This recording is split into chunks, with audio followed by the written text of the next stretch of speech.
Au nom du Père et du Fils et du Saint-Esprit, ainsi soit-il. Mes bien chers frères, permettez-moi de sortir de la Septuagésime, de la Sexagésime même, pour aborder un sujet tout à fait autre.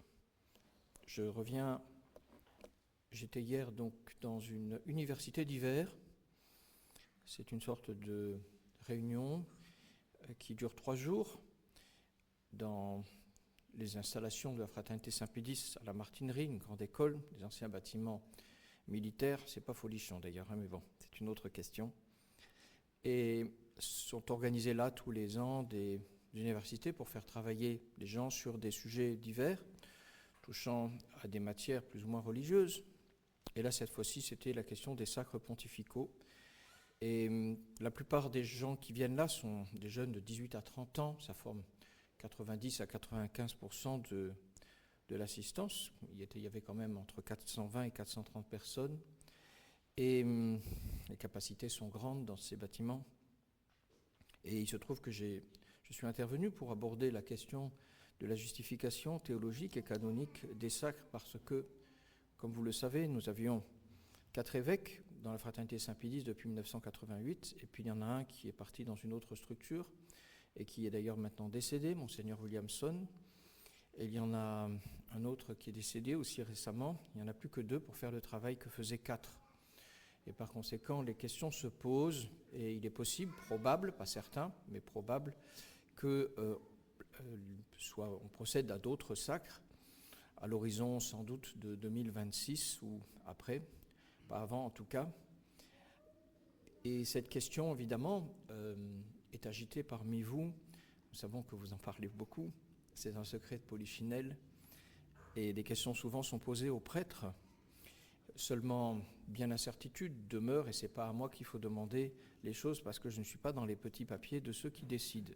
Mais, quoi qu'il en soit, il faut s'attendre à ce que ce sacre, ce n'est pas une certitude, mais il faut s'attendre à ce que ce sacre se déroule dans les mêmes conditions dans lesquelles il s'est déroulé il y a maintenant 37 ans, c'est-à-dire que Rome ne veut pas des évêques que la fraternité souhaite et dont elle a besoin. La fraternité souhaitait, dans la personne de son fondateur, à l'époque, avoir des évêques parfaitement traditionnels sur lesquels elle puisse compter. Elle n'exigeait pas qu'ils soient de la congrégation, mais qu'ils soient parfaitement traditionnels et que, bien sûr, pour le sacrement de confirmation et surtout pour l'ordination sacerdotale, elle n'ait pas de doute, non seulement sur le rite, mais sur la personne, afin que les évêques acceptent que dans cette congrégation, les prêtres soient formés à l'ancienne. Mais à l'ancienne veut dire à l'ancienne, dans tous les sens du terme, avec une formation parfaitement traditionnelle, une lucidité reçue de Dieu, mais que nous voulons garder sur les errements actuels. Et il est clair que les évêques en emploi ne regarderaient pas favorablement tout un tas de jeunes lévites qui seraient critiques à l'égard de la messe actuelle, très critiques à l'égard de tout ce qui se fait dans l'Église. Et c'est la raison pour laquelle Monseigneur Lefebvre, en 88, n'a pas réussi à obtenir ces évêques. On tardait toujours, on voulait que ça soit, non pas demain, mais après-demain. Et quand venait après-demain, ça sera encore après-demain.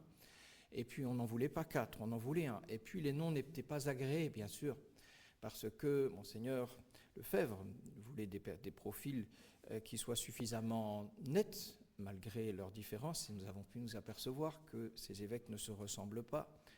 En tout cas, ces noms ne convenaient pas à Rome, sans doute que les noms représentaient des personnages qui s'affirmaient trop tranchés dans leur opposition aux nouveautés. Et c'est la raison pour laquelle on n'y est pas arrivé. Et l'expérience prouve, 37 ans après, que la volonté de Rome de donner des évêques traditionnels, parfaitement traditionnels à l'Église, n'existe pas. Rome avait 37 ans pour la donner aux communautés qu'on a appelées Ecclesia Dei. Elle ne l'a pas fait. Les communautés Ecclesia Dei avaient 37 ans pour le demander à Rome, l'obtenir. L'ont-elles demandé ? En tout cas, elles ne l'ont pas obtenu. Si Rome, en 37 ans, n'a pas voulu donner des évêques traditionnels à ces communautés, alors que ça leur aurait été utile, alors que elle compte de nombreux fidèles dans leur rang. Regardez le pèlerinage qui va de Paris à Chartres, qui aligne, je ne sais pas, 16-20 000 personnes qui attendent cette messe traditionnelle dans des cadres autres que le nôtre, mais ça n'est pas la question. Il y a donc une attente, et Rome n'a jamais rempli cette attente. Pourquoi Rome n'a-t-elle pas donné d'évêques à ces personnes-là? Pourquoi ne les ont-ils pas demandés? C'est à eux de le voir, en tout cas. Il est clair que Monseigneur Lefebvre avait raison, la volonté de Rome de donner les évêques traditionnels à l'Église. Malgré la demande grandissante, vous le constatez non seulement en France, on le constate partout, en Allemagne, en Italie, aux États-Unis. Malgré cette demande croissante, Rome ne veut pas. Et non seulement Rome ne veut pas, mais même accorder à des évêques de confirmer et d'ordonner des prêtres dans le rite traditionnel, nous avons vu avec le pape François, avec Traditionis Custodes, ceux qui précédaient et ceux qui suivaient, comment ils voyaient la chose. Les épées de Damoclès sont perpétuellement posées sur leur tête. Oui, il n'y a pas de bonne volonté à cet égard, et c'est la raison pour laquelle il faut s'attendre à ce que, évidemment, ce n'est pas maintenant que Rome va le vouloir. Le pape François, on ne sait comment il réagira, mais le pape François ne veuille pas donner des évêques. Et donc nous nous retrouvons dans une configuration qui est celle de 1988, avec cet appel d'en bas vers des évêques qui soient parfaitement traditionnels, sur lesquels on puisse compter, pour lesquels on n'ait pas à se compliquer la vie, et surtout pour lesquels on n'ait pas d'incertitude. Évidemment que ça signifie l'hypothèse d'apporter des consécrations, des ordinations épiscopales sans mandat pontifical. Et ceux qui n'ont pas voulu de cela ont reproché à ces sacres sans mandat pontifical d'être illégitimes. Il s'en est suivi une diatribe parce qu'on y a vu une atteinte à l'unité de l'Église, et on y a vu une atteinte à l'unité de l'Église parce qu'on a estimé que le mandat pontifical pour le sacre épiscopal était une nécessité de droit divin. Et voilà, le droit divin, on ne s'en affranchit pas, on n'en fait pas l'économie. Du droit ecclésiastique, on peut faire l'économie dans des conditions suffisamment porteuses. Les lois des hommes, on peut les contourner lorsqu'il y a des lois supérieures qui en imposent la nécessité. Mais le droit divin, on ne peut jamais le contourner. C'est pour ça que toute la querelle qui a tourné autour de la légitimité de ces sacres a porté sur cette question de droit divin. Est-ce que oui ou non le mandat pontifical était de droit divin pour l'ordination épiscopale? Et ceux qui ne nous ont pas suivis ont cru qu'il était de droit divin, or il est de droit ecclésiastique.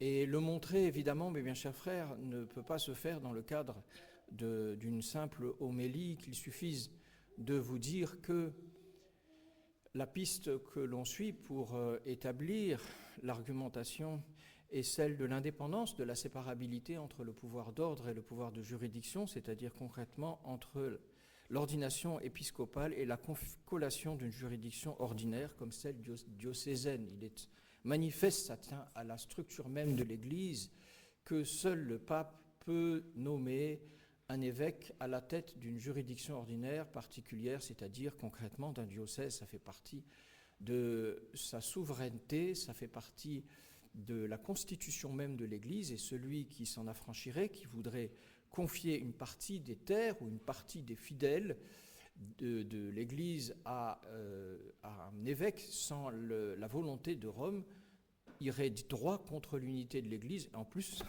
qu'il ne ferait rien car l'évêque n'aurait pas le pouvoir de juridiction. C'est manifeste, c'est clair, que la collation d'une juridiction ordinaire d'un diocèse soit de droit divin le pouvoir du pape, cela ne fait aucun doute, et penser différemment fait tomber, chuter franchement dans l'hétérodoxie, dans l'hérésie. En revanche, que ce droit divin, parce qu'il est lié à la collation d'une juridiction ordinaire, soit lié aussi au sacre qui précède, qui prélude à la collation, c'est-à-dire que lorsqu'un prêtre doit prendre en charge un diocèse, on le sacre d'abord, que donc ce droit divin rejaillisse sur ce mandat, c'est ça qui non seulement n'est pas prouvé, mais le contraire n'est pas difficile à établir étant donné qu'effectivement l'Église a toujours conféré l'épiscopat à des personnes qui n'étaient pas ordonnées, pour lesquelles il n'était pas prévu, au moins pour un temps, qu'elles aient en charge un diocèse. Qu'on songe aux évêques auxiliaires, qu'on songe aux évêques à titre honorifique, qu'on songe aux évêques purement titulaires. Il y a eu plusieurs cas, même s'ils ne sont pas le plus fréquents, où cela s'est fait. Ça signifie, théologiquement, ontologiquement, dans l'essence des choses, que la corrélation, aussi forte soit-elle, la corrélation entre, d'une part, le sacrement de l'épiscopat et, d'autre part, la collation de la juridiction ordinaire n'est pas aussi forte qu'il le croit, c'est-à-dire qu'elle ne consiste pas dans une finalité prochaine, propre et immédiate. Et c'est la raison pour laquelle le droit divin qui porte sur la collation d'un diocèse ne rejaillit pas sur le sacre. S'il y avait un lien direct de finalité prochaine entre le sacrement de l'épiscopat et la juridiction ordinaire d'un diocèse, alors oui, le droit divin rejaillirait de l'un sur l'autre. Mais le sacrement de l'épiscopat n'est pas fait immédiatement pour la juridiction ordinaire. La preuve en est qu'il y a d'autres évêques. Il est fait immédiatement pourquoi ? Pour l'exercice du sacrement de l'ordre dans sa plénitude, c'est-à-dire confirmé et ordonné, quel qu'en soit le cadre. Je ne vais pas plus loin, mais bien chers frères, dans des explications qui sans doute vous fatigueraient et que vous trouveriez trop compliquées.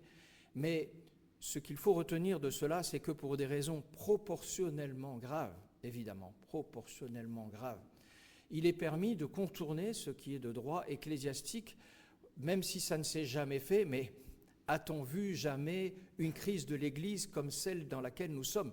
Et faire ce que Monseigneur Lefebvre a fait avec son audace, évidemment, c'est fait dans les mains et dans l'esprit de quelqu'un qui avait une longue habitude des choses ecclésiastiques, lui qui avait ordonné tant de prêtres, qui avait choisi tant d'évêques, qui avait sacré tant d'évêques, qui avait eu responsabilité non seulement d'une congrégation de plusieurs dizaines de milliers de membres, la Société du Saint-Esprit, mais qui avait eu la responsabilité de l'Église catholique sur toute l'Afrique francophone, savait comment on choisit un prêtre, il savait comment on choisit un évêque, et ça, en 88, Rome ne pouvait pas le lui reprocher, et il savait ce qu'on peut faire et ce qu'on ne peut pas faire. Et il savait que la situation était telle que l'habitude de droit ecclésiastique, évidemment tellement fondée sur l'institution divine de l'Église, mais pas à ce point-là, l'habitude pouvait être mise de côté, vu la situation dramatique. Et il n'est pas étonnant, mes bien chers frères, que tous ceux qui refusent le geste de 88 et qui peut-être refuseront celui de 2026, 27, 28, que sais-je, s'ils le refusent, parce qu'il y en aura moins qui le refuseront, je pense. Et ceux qui le refusent, souvent, sont les mêmes, qui n'ont pas le même jugement que nous sur la gravité de la situation de l'Église. Il n'est pas étonnant qu'on ne retrouve guère, au moins chez les prêtres, chez les fidèles, il en est différemment, qu'on retrouve guère chez les prêtres qui n'ont pas suivi Monseigneur Lefebvre, qui dans son geste, c'est vrai, spectaculaire, mais à la mesure du spectaculaire du Concile, il n'est pas étonnant qu'il porte sur la crise de l'Église des jugements qui ne sont pas les mêmes que les nôtres. Ils n'ont pas le même jugement sur l'assistance à la messe Paul VI. Ils n'ont pas le même jugement sur la netteté de l'opposition entre Vatican II et ce qui a précédé. Ils n'ont pas le même jugement sur l'œcuménisme, même dans une certaine mesure. Bien sûr qu'ils gardent la messe traditionnelle et c'est leur mérite, et il ne s'agit pas de les accabler, mais il est intéressant de remarquer que le spectre de la sévérité portée sur la situation de l'Église aujourd'hui est exactement le même spectre que celui de l'approbation ou du désaccord avec le geste fait en 88. Alors mes bien chers frères, si cela se fait, eh bien nous ferons comme avant. Il n'y aura pas plus, comme le disait l'abbé Laguérie à Saint-Nicolas du Chardonnay, il n'y aura pas plus de rupture et d'opposition à l'unité de l'Église qu'il n'y a d'arête dans une dinde. Et mes bien chers frères, nous pouvons remarquer une chose tout de même, c'est que nous sommes mis dans une situation parfois où nous devons nous justifier, et c'est bon pour l'humilité de devoir se justifier, c'est bon pour la justice, la vénération et l'amour de pouvoir justifier notre fondateur, mais il est à remarquer que les vraies questions sont où ? Comme l'a dit plusieurs fois Monseigneur Lefebvre à Rome, le problème entre Écône et Rome, le problème entre Menzingen et Rome, le problème entre Suresnes et Rome, le problème entre Saint-Nicolas du Chardonnay et Rome ne se trouve pas à Écône, il ne se trouve pas à Saint-Nicolas du Chardonnay, il se trouve à Rome. C'est vous qui avez tout changé. Et Saint Robert Bellarmin a affublé un pape qui révolutionnerait tout dans l'Église de schismatique. C'est vous qui avez tout changé. C'est vous qui avez changé le catéchisme. C'est vous qui avez changé la messe. C'est vous qui avez changé les sacrements. C'est vous qui avez changé la vie des prêtres. Vous avez changé l'habit des prêtres. Vous avez changé le rapport aux autres religions. Qu'avez-vous fait des enseignements de vos prédécesseurs que vous contestez publiquement dans le Concile Vatican II ? Comment expliquez-vous la contradiction entre le magistère antérieur et le magistère actuel ? Pourquoi vous asseyez-vous si facilement sur ce qu'on a dit, le caractérisant comme des choses passées plus adaptées au monde moderne ? Que faites-vous de l'Évangile ? Qui êtes-vous ? C'était la question qu'il posait, Monseigneur. Qui êtes-vous ? Je ne reconnais pas en vous le langage d'antan. D'où venez-vous ? Quelle est votre direction ? Comment vous proclamez-vous ? Vous m'accusez de tant de choses terribles, calomnieuses, mais vous-même, croyez-vous que la méfiance à laquelle vous nous avez menés soit fondée sur un jugement positif que je fais sur votre attitude ? Non. Qui êtes-vous ? La vraie question, mes bien chers frères, est là. Que se passe-t-il dans l'Église ? Que nous soyons obligés de poser des gestes aussi audacieux n'est que le signe de ce qu'ils ont fait, et non pas nous. Nous n'y pouvons rien. Alors que le bon Dieu nous aide, qu'il nous éclaire, gardons toujours, c'est la grâce à demander à Notre-Dame, à la très sainte Vierge Marie, gardons toujours, en même temps que la fermeté, la netteté, une grande humilité, demandons au bon Dieu d'aborder ces choses-là avec l'esprit d'enfance, l'esprit de confiance et de prudence, et allons de l'avant, continuons, même si demain, après-demain, sera amené le même geste que fit en son temps et que connurent certains d'entre vous, Monseigneur Lefebvre. Ainsi soit-il. Au nom du Père et du Fils et du Saint-Esprit, ainsi soit-il.